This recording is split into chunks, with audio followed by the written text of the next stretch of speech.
কয়েকদিন আগেই টলিউড ইন্ডাস্ট্রিতে খবর রটে অভিনেতা শঙ্কর চক্রবর্তী মারা গেছেন। পরে জানা যায় মারা যাননি অভিনেতা। বিষয়টি সরাসরি তাকেই জানাতে হয় যে তিনি বেঁচে আছেন।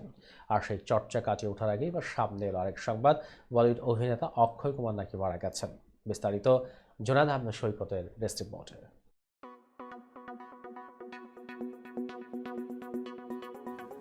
বর্তমানে সময় ভালো যাচ্ছে না বলিউড অভিনেতা অক্ষয় কুমারের। তার ঝুলিতে উঠেছে একের পর এক ফ্লপ সিনেমা।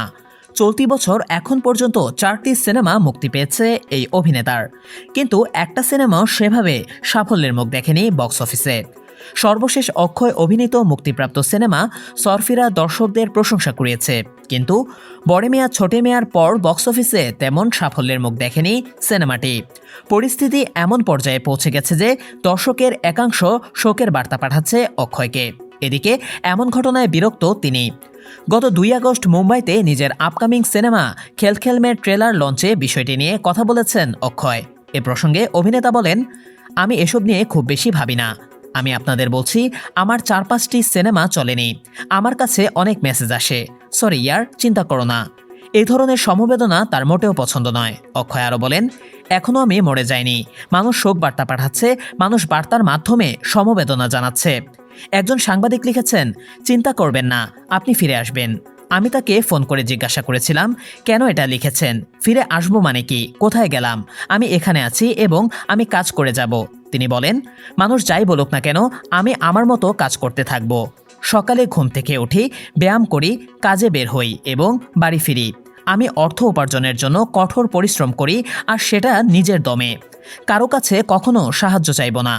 প্রসঙ্গত খেলখেলমে সিনেমায় বাণী কাপুরের বিপরীতে দেখা যাবে অক্ষয়কে। এছাড়া সিনেমায় আরও রয়েছেন তাপসী পান্নু, ফারদিন খান, অ্যামি ভিড়, প্রজ্ঞা জয়সওয়াল ও আদিত্য শীল।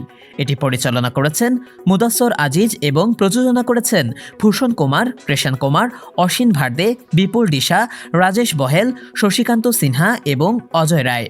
ছবিটি 15ই আগস্ট মুক্তি পাবে। প্রসঙ্গত একসময় বক্স অফিসে বেশ দাপট ছিল এই অভিনেতার। খিলারি কুমারের সিনেমা মুক্তি পেলেই কোটির ক্লাবে যেত, কিন্তু মহামারী করোনা ভাইরাসের পর ভাগ্য যেন কঠিন হয়ে দাঁড়ায়। বিভিন্ন অবতারে পর্দায় এলেও দর্শকরা মুখ ফিরিয়ে নিয়েছেন তার থেকে। বেলবটম, রামসেতু, সম্রাট, পৃথ্বীরাজ, রক্ষাবন্ধন ও মিশম রানীগঞ্জ সিনেমাগুলো বক্স অফিসে ব্যর্থ হয়। তবে ও মাই গড 2 কিছুটা ব্যবসা করেছিল। ধারাবাহিকভাবে ফ্লপ হওয়ার কারণে অক্ষয় কুমারকে নিয়ে মাঝে মধ্যে কটু কথা বলতে দেখা যায় নেটিজেনদের। আবার গেরুয়া শিবিরের দিকে ঝোঁক থাকার কারণে কটাক্ষের পরিমাণ বেশ তীব্র হয়। সেই কটাক্ষ নিয়েই এবার মুখ খুললেন এই বলি তারকা।